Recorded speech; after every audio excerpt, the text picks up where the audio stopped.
크리스마스를 맞이하게 되었습니다. 여러분들 기쁜 마음으로 이곳에 오셨습니까?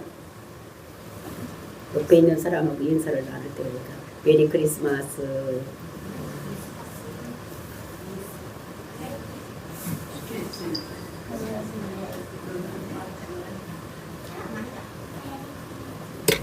옆에 사람과 같이 메리 크리스마스. 어째 기쁘지를 않으신 것 같아, 그죠? 다 같이 우리 다 같이 메리 크리스마스. 정말로 우리가 지난 주에는 이제 선육신의 의미를 가지고 예수님이 처녀 탄생을 이렇게 하심으로 인해서 우리 예수님은 참 하나님이 되시고 그리고 참 그 사람이시다라는 것을 우리가 보았었습니다. 그래서 하나님께서 참 하나님이시다는 것은 예수님이 참 하나님이시다. 이것은 우리가 임마누엘이다 그랬어요. 그 임마누엘이라는 것은 우리와 함께 하시는 분인 하나님이시다 이런 뜻입니다. 그래서 그 예수님께서는 자기 백성을 자기들 죄에서 구원할 자가 되신다. 그래서 이름을 예수라고 하라고 성령님께서 미리 지어주신 이름대로 예수를 이름을 지었다 이런 말씀을 드렸습니다. 그 예수님께서 그리스도가 되시는데 하나님께서는 죄의 문제를 해결하기 위해서 사람의 몸을 입고 죄가 없으신 하나님께서 이 땅에 오셔서 죄 없는 분이 죄가 되셔서 십자가 죽으셨다. 그 결과로 하나님의 의가 우리에게 하나님의 은혜로 우리를 의롭다 하시는, 그래서 이것이 대신 속죄다라고 말씀을 드렸습니다. 그래서 대속, 그러니까 대신 속해 주셨다라고 말씀을 드렸었습니다. 그래서 하나님께서는 이 땅에 오실 때에 그러니까 처녀 몸에서 이 땅에 오셨고 이것이 성육신의 신비다라고 말씀을 드렸습니다. 이것은 구약의 예언을 이루는 이런 일인 것이다. 그래서 예수님은 단순하게 인간의 구원자라고만 생각을 하면 성경 전체가 그 뜻에 미치지 못하는 것이다. 그래서 오늘은 예수님은 또 다른 모습, 예수님은 어떤 분이신가, 예수님은 왕이시다 이런 분이라는 것을 우리들에게 말씀하고 있는 것입니다. 그래서 예수님을 이 땅에 보내신 목적이 또 다른 것이 있다는 것입니다. 이것이 무엇이냐? 하나님께서 그 권세를 가지고 마귀가 망쳐놓은 하나님 나라를 원래대로 회복하는 것. 그래서 천국을 이루시기 위해서 이 땅에 오신 것이다. 그래서 우리가 기도할 때에 하나님의 뜻이 하늘에서 이루어질 것 같이 이 땅에서 이루어지길 원합니다 라고 예수님께서 우리에게 기도를 할 때 그렇게 하라고 가르쳐 주셨던 것을 볼 수가 있는 것입니다. 그래서 이 예수님께서는 왕이어야지 된다는 것입니다. 그래서 오늘 우리가 읽은 본문에서는 그 마태는 왕으로 오신 예수님을 소개를 하고 있는 모습을 볼 수가 있는 것입니다. 그래서 우리가 아까 미리 찬송을 여러 가지를 했는데 그 성탄 찬송을 보면은 그 선당 찬송이 되게 왕을 예비하는 것은 별로 없고 가난한 자들이 또는 들에 있는 목자들이 그들이 어떻게 됩니까? 그 나약한 예수님을 말 위에 누신 예수님을 찬양하는 이런 모습으로 찬양이 많이 되어 있는데 그런 것만 예수님께서 아니라 그것은 누가복음에는 그렇게 많이 되어 있어. 인간의 모습을 많이 나타내고 있지만 마태는 왕으로 오신 예수님을 우리에게 소개하고 있는 모습을 보면서 정말로 그분을 왕으로 모시고 그리고 복된 인생이 되시기를 예수님의 이름으로 축원을 드립니다. 마태복음 2장 1절 말씀 보시겠습니다. 헤롯 왕 때에 예수께서 유대 베들레헴에서 나심에 동방으로부터 박사들이 예루살렘에 이르러 말하되, 이게 언제 있었던 일이냐? 이것이 헤롯 왕 때에 있었던 일로 소개를 하고 있습니다. 그래서 헤롯 왕 때에 예수가 이 세상에 태어났다라고 말하고, 그런 일이 일어났을 때에 그 예수님이 이 땅에 태어날 때에 무슨 일이 있었느냐? 그것이 동방 박사들이 예루살렘에 왔다라고 얘기를 하고 있습니다. 그래서 동방박사라는 것은 무엇이냐? 이것은 그 당시에 점성술, 즉 별을 보고 그러니까 천문학을 연구하는 이런 사람들을 동방박사라고 생각하시면 되겠습니다. 그러니까 뭐 우리가 생각하는 뭐 점쟁이나 뭐 무술사 뭐 이런 사람들이 아니라 천문학을 연구하는 사람들. 그것이 이제 그 바벨론에는 이 점성술이 굉장히 많이 발달해서 별이 움직이는 것에 따라서 이 세상이 변화되는 모습을 연구하는 이런 학자들이 있었다는 것을 우리가 알 수가 있는 것입니다. 그래서 이 사람들은 늘 하늘의 별을 보고 이 우주가 어떻게 움직이고 있을 것인가를 연구하던 이런 사람들.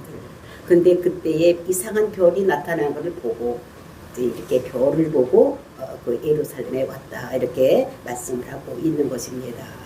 그러면서 이제 2절 말씀에 보니까 유대인의 왕으로 나시니가 어디 계시냐? 우리가 동방에서 그의 별을 보고 그에게 경배하러 왔노라 하니. 그러니까 이것이 마태복음의 주제인 거예요. 그러니까 왕이 누구냐? 응? 그 유대인의 왕이 누구냐? 이것이 마태복음의 주제인 것을 알 수가 있는 것입니다. 그래서 유대인의 왕으로 오신 예수님을 마태는 소개를 하고 있는 것입니다. 그래서 신약 성경을 보면은 복음서가 사복음서가 있어요. 사복음서, 즉 복음서라는 것은 예수님을 설명하는 거예요. 그런데 그 사복음서가 있는데 제일 첫 번에 마태복음. 마태복음은 유대인들 향해서 쓴 것으로서 왕으로 오신 예수님을 소개를 하고 있는 것입니다. 그리고 이제 마가복음은 종으로 오신 예수님. 그러니까 예수님은 오셔서 많은 일을 하셨어요. 그래서 그거를 중점적으로 쓴 것이 마가복음이고, 그 다음에 누가복음은 인간이신 예수님을 많이 소개를 하고 있습니다. 그래서 예수님이 태어날 때 울었다, 또는 예수님은 배가 고팠다, 또는 예수님은 슬퍼서 눈물을 흘리셨다. 뭐 이런 것을 쓴 것은 그러니까 인간적인 모습을 나타내는 것이 누가복음. 그래서 우리가 찬양을 보면은 거의 누가복음 중심으로 찬양이 그 성탄절에 찬양이 많이 나와 있는 것을 볼 수가 있고, 왕으로 오신 예수님에 대한 찬양은 별로 찾아볼 수가 없는 이런 것을 볼 수가 있습니다. 그리고 저 요한복음을 보면은 이거는 신성을 가진 예수님 이렇게 나타나고 있는, 그러니까 사복음서가 다 달라서 그 사복음서를 종합을 해야지만 진짜 예수님의 한 분을 다 설명할 수 있는 이런 것인 것을 우리가 알 수가 있는 것입니다. 그래서 마태복음은 왕으로 오신 예수님 이거를 얘기를 하기 때문에 마태복음은 제일 먼저 1장에 보니까 아브라함과 다윗의 아들을 예수 그리스도의 계보라 이렇게 하면서 족보가 나오는 것을 볼 수가 있어요. 그러니까 종은 족보가 없는 거예요. 그러니까 마태복음에는 족보가 있는 이런 모습을 볼 수가 있고, 그래서 신약 성경에 제일 먼저 나온 것이 마태복음 이것이 있는 것인데, 그게 제일 먼저 기록돼서 마태복음이 앞에 나와 있는 것이 아니고 왕으로 오신 예수님을 소개하기 위해서 제일 먼저 나오고 제일 먼저 족보가 나오면서 이제 예수님을 소개를 하고 있는 이런 모습을 볼 수가 있습니다. 그리고 이 마태복음은 이제 성경 앞에서부터 보면 40번째 있는 거예요. 그 40이라는 숫자가 성경에서는 굉장히 중요한데 오늘은 그것까지 설명할 수는 없고, 하여튼 이렇게 마태복음은 왕으로 오신 예수님을 소개하고 있다는 것을 알면 되겠습니다. 근데 이 예수님께서 탄생할 때에 그러니까 동방박사들이 와서 이제 경배를 했다. 그러니까 동방박사가 어디까지 예루살렘에 와서, 그래서 유대인의 왕으로 나시니가 어디 있느냐라고 그 유대 사람들에게 예루살렘에 와서 왕을 찾는, 어디서 낳는, 어디에 있느냐라고 이렇게 물어보는 것을 볼 수가 있는 것입니다. 그래서 그러면서 왜 거기 와서 그것을 묻느냐, 우리가 그의 별을 보고 그에게 경배하러 이곳에 왔다. 그러니까 별이 있는데 그 별을 보고 우리가 별이 이상한 징조가 있어서 분명히 이상한 한 지도자가 태어날 것을 보면서 우리가 찾아왔다고 이렇게 얘기를 하고 있는 것을 볼 수가 있습니다. 이 소식을 이제 예루살렘에 있는 왕 헤롯도 듣습니다. 그리고 그 듣고 어떤 일을 하느냐, 그것이 3절 말씀입니다. 헤롯 왕과 온 예루살렘이 듣고 소동한지라.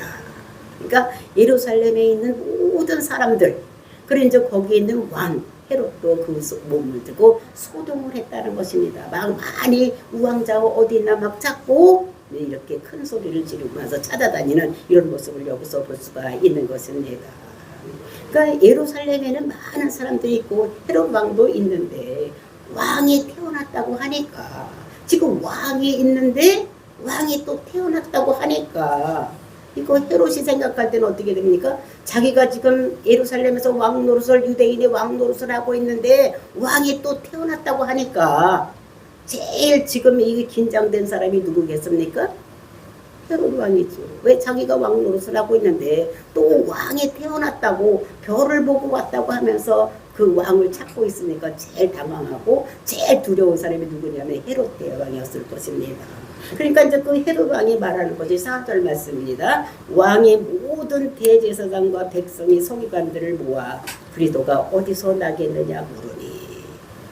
그러니까 왕이 어디서 났는지를 모르는 거예요. 자기가 이제 왕인데 또 왕이 또 난다고 하니까 이렇게 물어보니까 그래서 그것을 알 수 있는 사람은 누굴 부르냐? 지도자들, 즉 선지자 또는 서기관. 서기관은 이 사람 서기관은 누구냐?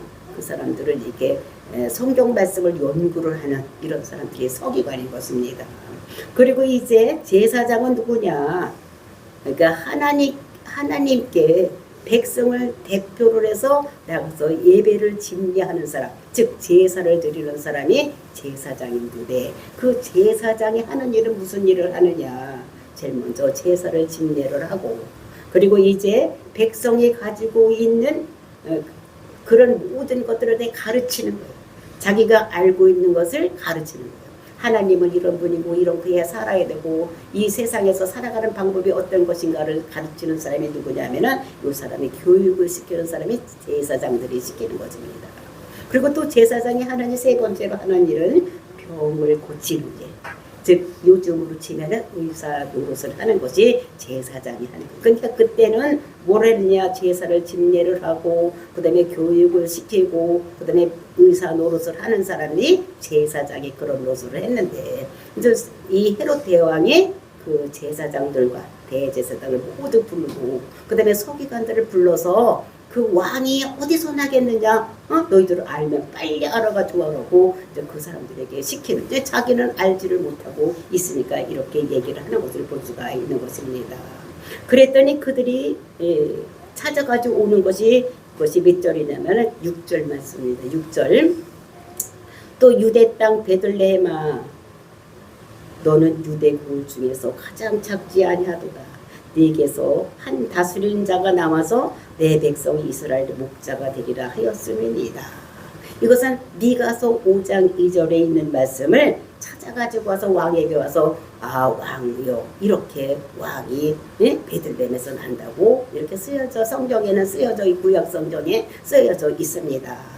그 당시는 이제 신약 성경은 아직 기록이 안 됐을 때고 이제 그 구약만 있으니까 성경에 이렇게 기록이 되었다고 얘기를 하는데 이것은 예수님이 이 땅에 태어나기 이전 약 한 800년 전에 미가를 통해서 앞으로 이제 베들레헴 땅에 한 사람이 태어나서 그 모든 것을 다 다스리는 이런 자가 태어날 것이라고 예언한 것을 볼 수가 있는 것입니다.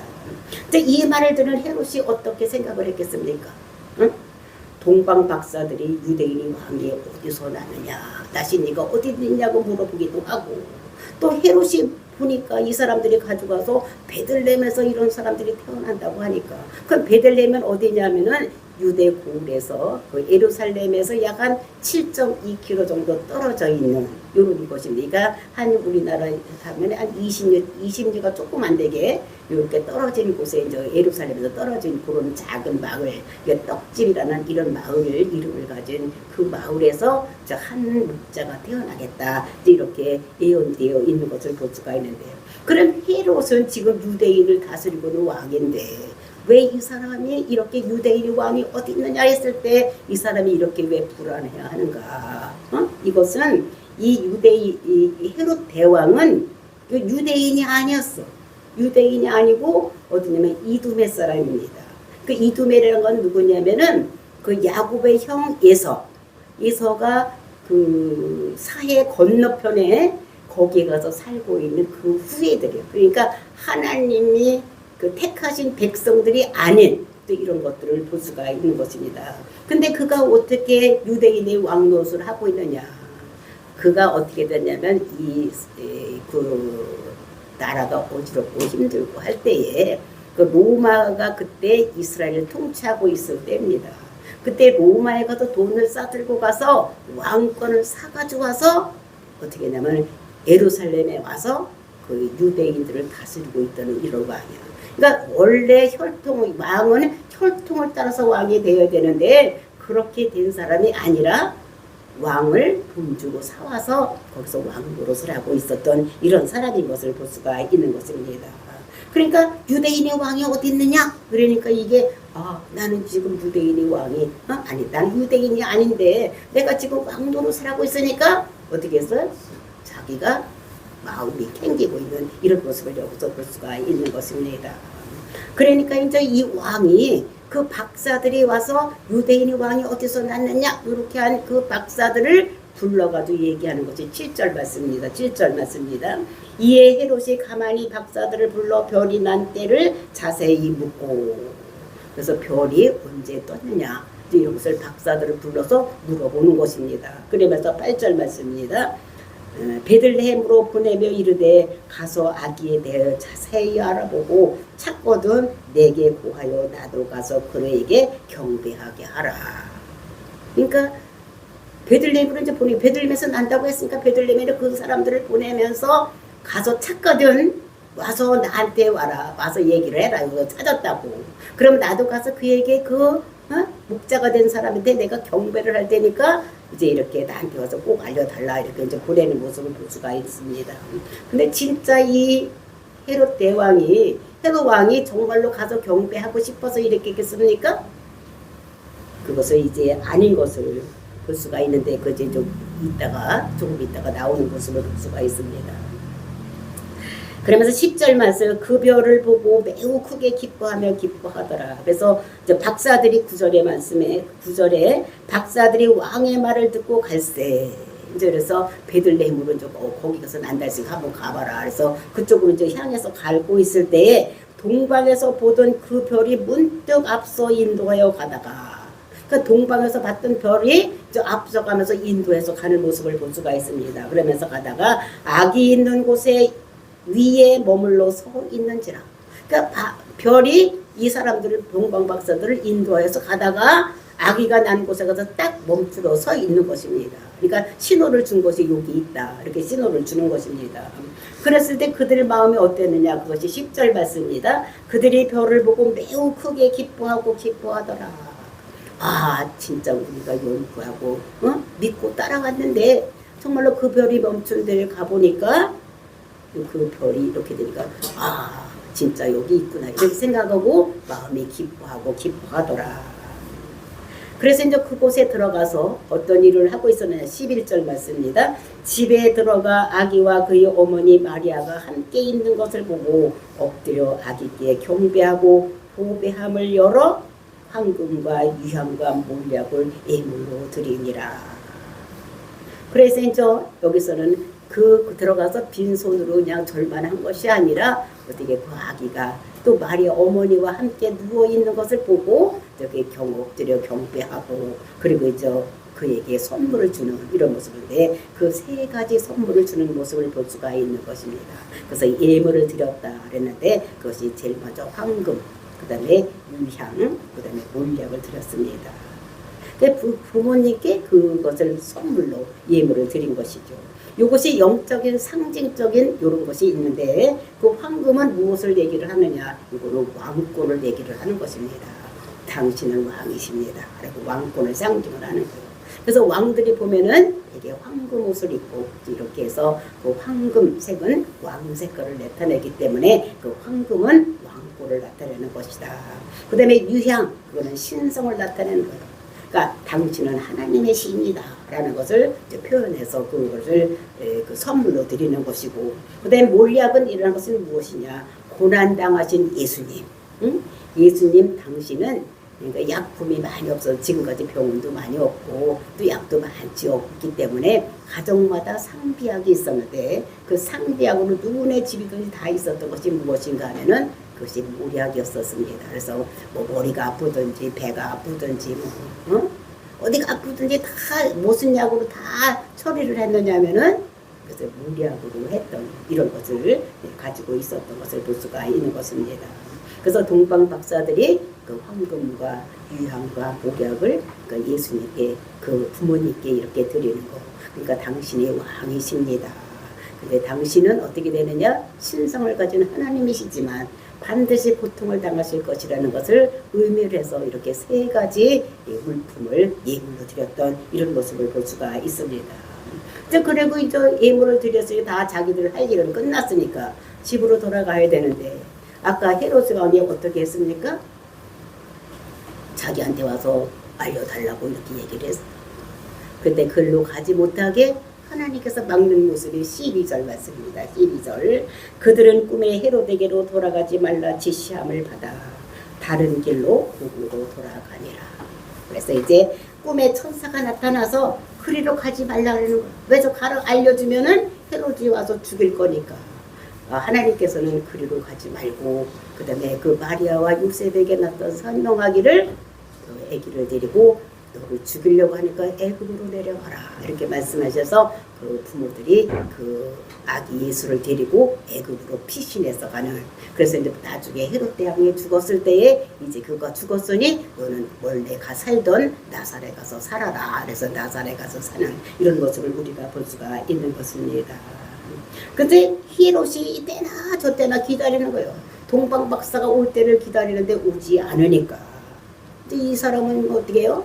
자기가 떳떳하지 않게 왕이 되었으니까 마음이 늘 불안한 거예요. 누가 왕이 돼서 나를 왕자에서 떠나고 나를 죽이고 이제 어떻게 할 것이라는 것을 생각하고 이렇게 있었습니다. 그러니까 날마다 불안한 거예요. 또 들은 소리는 있잖아요. 유대인의 왕이 어디 있느냐 이렇게 했으니까 분명히 유대인의 왕은 있는 것 같은데 그게 누군지를 모르겠으니까 불안한 마음이 있는데 그래서 자기가 유대인이 아닌데 자기가 유대인의 왕으로 살아가고 있으니까 굉장히 불안한 이런 마음이 있었던 것을 볼 수가 있습니다. 그래서 한 일이 이 불안한 마음에 어떤 일을 저질렀느냐 그것이 16절 말씀입니다. 2장 16절입니다. 이에 헤롯이 박사들에게 속은 줄 알고 심히 노하여 사람을 보내어 베들레헴과 그 모든 지경 안에 있는 사내 아이를 박사들에게 자세히 알아본 그때를 기준하여 2살부터 그 아래로 다 죽이니. 그러니까 포악한 왕이 된 거예요. 그때로부터 시작을 해서 그 밑에 있어서 2살 이하의 아이들은 다 남자아이들은 다 죽이는. 그러니까 헤롯 왕이 그러니까 엄청나게 많은 아이들을 남자아이들을 다 죽이는 이런 것이 일어났다는 것을 얘기를 하고 있습니다. 이것이 성경에 기록된 것이 아니라 유다 역사책 즉 유다사에 기록되어 있어서 정말 그것이 헤로드의 유아 살해 사건이라고 유대사에 기록이 되어 있는 거. 그러니까 성경에 기록되니까 현실적으로 있었던 이야기인 것을 우리가 알 수가 있는 것입니다. 그래서 이렇게 성령의 감동을 받아서 요셉과 마리아는 예수님을 데리고 애굽으로 피신해 갔고, 그러니까 이 원래 죽이려고 한 건 누굴 죽이려고 했습니까? 예수님을 죽이려고 했는데 그 예수님은 피신했으니까 죽지 않고 다른 사람이 피해를 보고 죽은 애들이 많이 생기는 이런 것이 14절 15절 말씀입니다. 요셉이 일어나 밤에 아기와 그의 어머니를 데리고 애굽으로 떠나가 헤롯이 죽기까지 거기 있었으니 이는 주께서 선지자를 통하여 말씀하신 바 애굽으로부터 내 아들을 불렀다 함을 이루려 함이로라. 그 선지자에 벌써 이것이 다 기록되어 있는 거예요. 애굽에서 부를 것을 다 기록되어 있었던 것을 볼 수가 있는 것입니다. 정말 이것을 보면서 죄가 없는 많은 어린아이들이 죽게 되었던 것을 볼 수가 있는 것입니다. 그러니까 죄 없는 아이들이요. 태어난 아이들이 무슨 죄를 졌겠어? 그런데도 불구하고 2살 이하의 많은 아이들이 죽는 이런 역사. 근데 그 아이들만이 고통이겠습니까? 아이들은 죽어서 뭐 아무것도 모른다고 하더라도, 응? 그 어머니나 아버지의 그 아픔이 얼마나 컸겠어요. 그리고 원통함이 얼마나 컸겠습니까. 정말로 왕이신 예수님이 태어나신 것, 이것 때문에 많은 희생자가 따랐다는 것을 우리가 여기서 볼 수가 있는데, 역사는 그들의 피에 의해서 이루어지는 이런 것을 볼 수가 있습니다. 그래서 미가서 5장 2절에 보니까 베들레헴에서 태어난다 했기 때문에 그대로 태어났고, 또 이사야서 7장 14절에 처녀의 몸에서 태어난다고 했기 때문에 정말로 처녀의 몸에서 태어나는 이런 것이 예언이 성취가 되는 것을 볼 수가 있고, 그래서 예수님은 갑작스럽게 오신 것이 아니라 누구를 통해서 어디에 태어나고 어떤 사명을 가지고 왔는지를 구약에 기록된 대로 그대로 오시고, 또 구약에 이루어진 모든 것들이 이루어지고 있는 이런 모습을 우리가 볼 수가 있는 것입니다. 그래서 예수님께서는 유다인의 왕으로, 그래서 그 죄패에는 예수님이 십자가 죽었을 때 그 죄패에는 뭐라고 써있습니까? 유대인의 왕, 이렇게 써져 있는 것을 우리가 볼 수가 있는 것입니다. 그래서 시편 2장 6절, 2편 6절에 보니까 내가 나의 왕을 내 거룩한 산이 시온에 세웠다 하리로다. 그래서 9절에 내가 철장으로 그들을 깨트리며 질그릇같이 부수리라 하시는데, 12절 말씀 보니까 여호와께 피하는 사람은 다 복이 있다.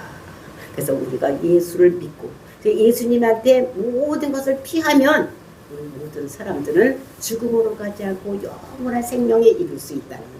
근데 그가 누구이기 때문에 되느냐? 그가 왕이기 때문에 된다는 것을 우리들에게 말씀하고 있는 것입니다. 그래서 왕으로 오신 예수님, 우리를 정말로 초청하시고 계시는, 그래서 우리가 오늘 예수님, 그 왕으로 오신 예수님이 오늘 우리가 성탄절에 태어나신 이런 것을 우리가 믿고, 그거를 우리 마음속에 믿고 순종하며 따라갈 때에 우리가 그에게 피할 때 하나님께서는 우리에게 복을 주신다고 말씀하셨습니다. 그래서 여호와께 피하는 자는 복이 있다는 이 말씀을 우리 마음속에 깊이 새기고, 오늘 탄생하신 예수님을 나의 왕으로, 나의 구주로 삼고 살아가서 복받는 저와 여러분이 되시기를 예수님의 이름으로 축원을 드립니다. 다 같이 기도하겠습니다.